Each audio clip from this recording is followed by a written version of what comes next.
We have an update from Coinbase with an update on how they go through the process of listing new assets. Yes, guys, it's actually tweeted about 30 minutes ago, so we're gonna go over that in this video. Without further ado, smack that subscribe button, smack that like button, and of course, we're powered by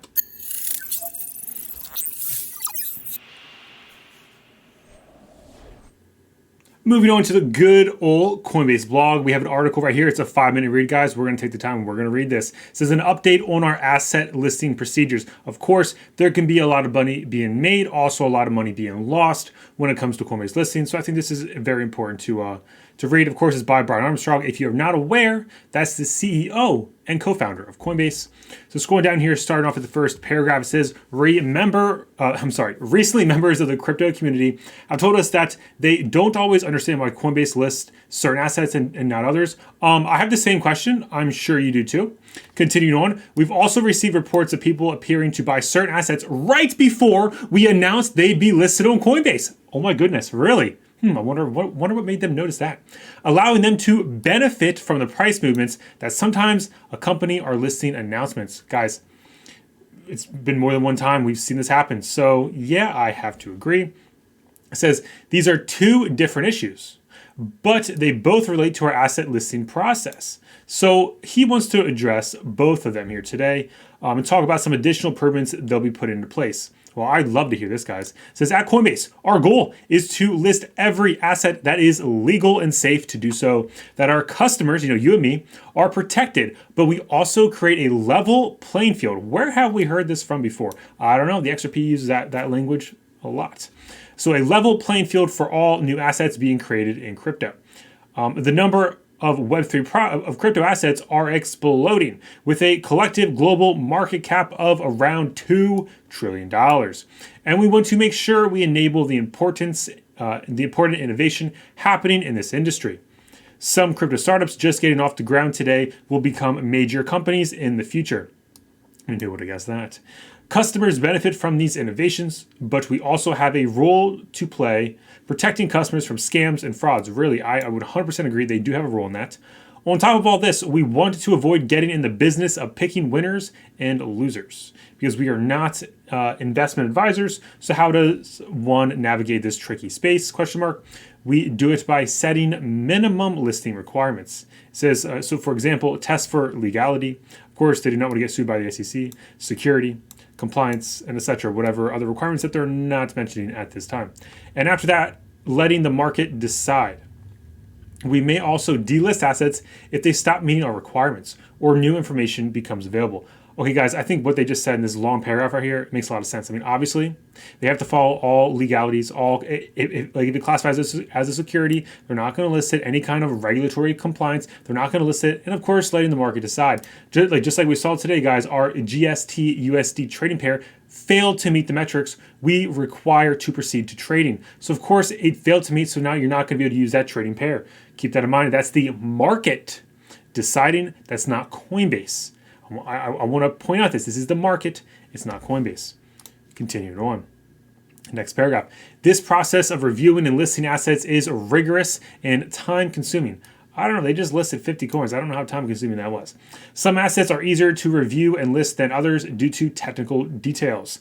ERC20 tokens, for example, are relatively simple to evaluate and integrate technically, so we can generally do so fairly quickly. We have a lot of ERC20 tokens. Of course, it's very easy. However, assets built on new chains are more technically complex and harder to support.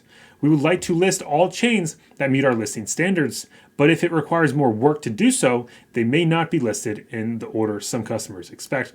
Well, that would make a lot of sense why some coins, we kind of mentioned, are not listed on Coinbase. That would make a little bit of sense there. But still, there's some top 20 coins, top 30 coins that are not on there. It's like, I wonder why. This may be part of the reason, but they tend to list a bunch of these S coins that are an ERC20 token. If you're not sure what that is, that just means it's on the Ethereum network.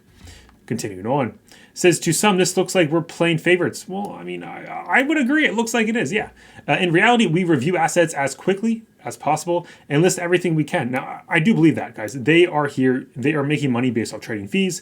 They're making money based off the spread on Coinbase.com. So yes, they do want to get them on as fast as possible. I 100% agree with that. And I can see why they're more inclined to list these S coins on Ethereum rather than listing like something like Phantom or VeChain, because it would take more time for them, of course, like their devs, to get VeChain on there, to get the good old Phantom on there. So that's just in my humble opinion, and it's based on like what they're saying here as well. It says, as long as we believe it's safe and legal, of course, they don't want to get sued. We believe the market will ascribe value over time. Of course, guys, the market will decide at the end of the day, and they're recognizing that. The whole legal thing, just remember, they did delist XRP, even though the SEC didn't say they had to. But hey, you know what? Hey, you make your own assumptions about that. Continuing on, we're also aware of concerns that some market participants may be taking advantage of information from our listing process. Examples of this might include using on-chain data to detect when Coinbase might be testing out new asset integrations, or using small differences in Coinbase API responses to detect when assets might be configured, but have not yet launched. Interesting. So while this is public data, it isn't data that all customers can easily access. So we strive to remove these information basically, they just remove those things. So like great, like obviously it still looks like there's some insider like information, but it is what it is. Basically, they're saying we can't do anything about it. Finally, there's also the possibility that someone inside Coinbase could wittingly or unwittingly leak information to outsiders engaging in illegal activity. We have zero tolerance for this and monitor for it, conducting investigations where appropriate with outside law firms. Wow, they're bringing in probably the feds. These firms review our listings, systems, and tools, leveraging blockchain forensic analysts to trace transactions and search for possible social or professional links between Coinbase employees and those engaged in any front-running activity. Guys, there's a lot of front-running activity. I'm sure you've seen it. If these investigations find that any Coinbase employee somehow aided or abetted any nefarious activity, those employees are immediately terminated and referred to relevant authorities, potentially for criminal prosecution. Wow, they're going to put their own employees in jail. Like all publicly traded companies, Coinbase has a trading policy in place that restricts when employees and other insiders can buy or sell company stock, but our trading policy goes well beyond this and also prohibits employees and contractors from trading crypto assets on material non-public information, such as when a new asset will be added to our platform. We mandate that all employees trade only crypto on Coinbase's trading platforms where the asset is supported, so we can look out for prohibited trading activities. And we also have a dedicated trade surveillance team that utilizes advanced software to investigate and stay ahead of possible abuse. Well, guys, it's great to hear this. They can say this on paper, but it is actually being implemented. I don't know. We know our asset listing process can always be better. Of course, guys, everybody can do everything better. There's always going to be flaws somewhere. It is what it is, guys. It's life. Nobody's perfect. So today I want to share some changes that we plan to implement over the next few quarters, in part based on feedback from the community. Number one is improving when we publish our decisions to list. Going forward, we plan to publish externally once a decision has been made to list an asset, but before any technical integration work begins, to try to prevent on-chain data giving signal to watchful traders. In addition, we plan to publish only once a decision has affirmatively been made to list, versus when we decided to consider listing an asset. That's pretty cool, guys. They're going to announce it before they actually integrate it, so it'll probably be announced, and then I'm assuming a week or two maybe it'll be on. I'm just guessing there, guys. Very interesting. Number two, specially labeling newer and less proven assets on the platform. In March, we announced a new experimental label on asset pages and a disclosure when executing trades for some assets. Some assets are suitable only for more advanced traders, and we want to make sure customers know the potential risk involved. We'll continue to develop labels and features that provide clarity for our customers. Guys, that's great. It just sounds like they're kind of getting punched down. You know, they're getting a little smackdown from the regulators. They got to be more regulatory friendly. That's what I'm reading between the lines there. You let me know if you agree or disagree down below. And up next, guys, asset ratings and reviews. Coinbase already provides some basic information about each asset so customers can make informed decisions. Now we're going to take it up a level by launching asset ratings and reviews so the community can share additional information on each asset, whichever we list them or not. So basically, Coinbase can sway the average Joe. Hey, don't buy this one. Hey, buy this one. And they can be paid to do so. That's how I read that right there with Coinbase. I know they've done some shady things in the past. I don't like that. Anyways, continuing on, it says many customer services today utilize the wisdom of crowds to help consumers make more informed buying decisions. Airbnb, Uber, Amazon, etc.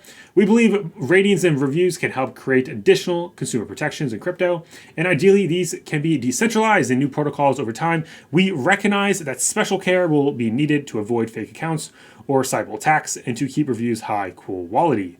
We plan to launch a beta of this feature later this year. That's wonderful, but then again, guys, you gotta do your own research. You gotta read the white papers. You gotta do your own research.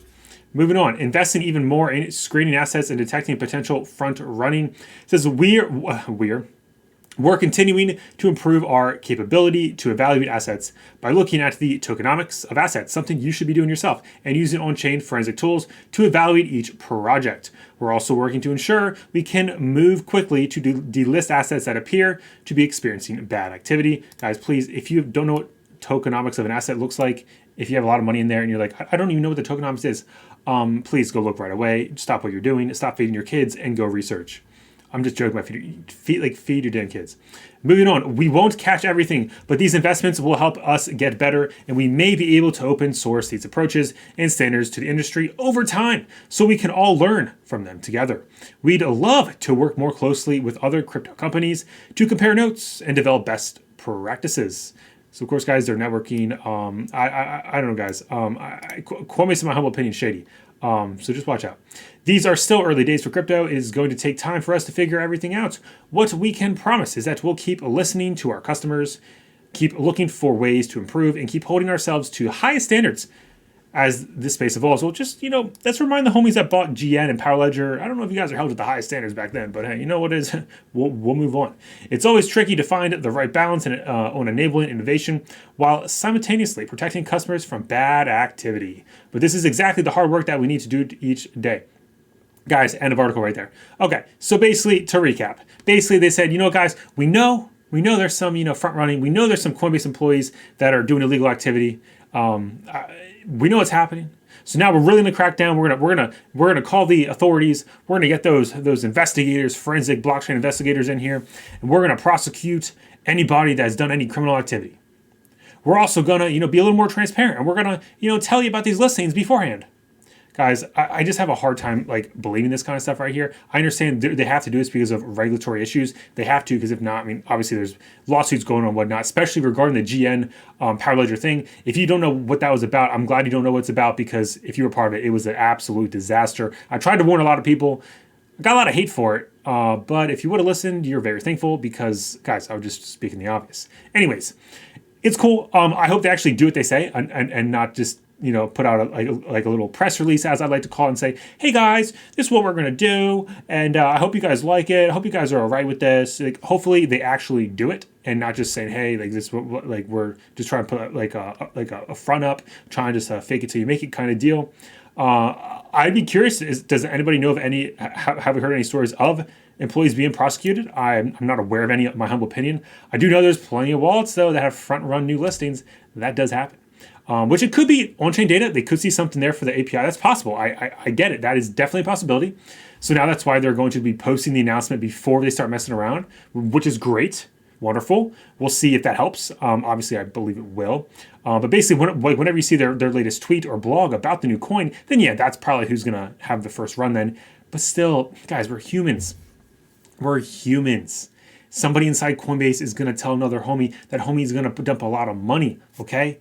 It's just going to happen. It happens guys, traditional finance is full of this. You're telling me they're going to get rid of this problem that's been going on since the beginning of time? Guys, you're not going to get rid of this. That's all I'm saying. So just be careful. That's why we're cautious with these new listings.